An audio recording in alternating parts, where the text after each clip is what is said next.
Hello बच्चों, तो question है हमारे पास, read the assertion and reason carefully to mark the correct option out of the given options below. So assertion says if the frequency of alternating current in an AC circuit consisting of an inductance coil is increased, then current gets decreased. Reason says the current is inversely proportional to the frequency of the alternating current.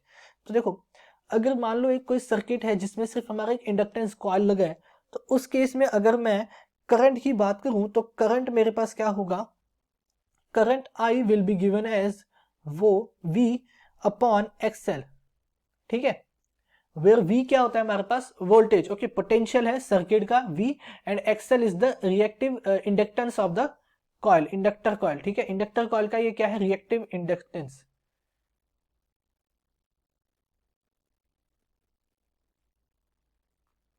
ठीक है।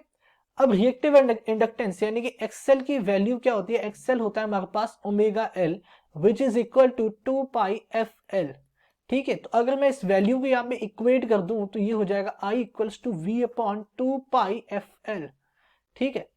यानी कि अगर frequency increase हुई तो current decrease होगा, और अगर फ्रीक्वेंसी डिक्रीज हुई तो करंट क्या हो जाएगा, इंक्रीज होगा, ठीक है। तो अब क्वेश्चन में बोला है कि अगर मैं फ्रीक्वेंसी इंक्रीज करता हूं तो करंट डिक्रीज होता है। असर्शन क्या कह रहा है कि अगर फ्रीक्वेंसी इंक्रीज हुई तो करंट डिक्रीज होगा, यानी कि असर्शन हमारा ट्रू है, ठीक है। अब रीजन इसका क्या बोला है, रीजन क्या है कि करंट जो है वो इनवर्सली प्रोपोर्शनल होता है फ्रीक्वेंसी के। तो अब अगर मैं इस इक्वेशन से देखूं तो मुझे पता चलता है कि current is inversely proportional to the frequency of the AC source, ठीक है। तो रीजन भी हमारा करेक्ट है, एंड दोनों रीजन जो है वो असर्शन का करेक्ट एक्सप्लेनेशन भी है। तो option A is correct if both assertion and reason are true, and the reason is the correct explanation of the assertion.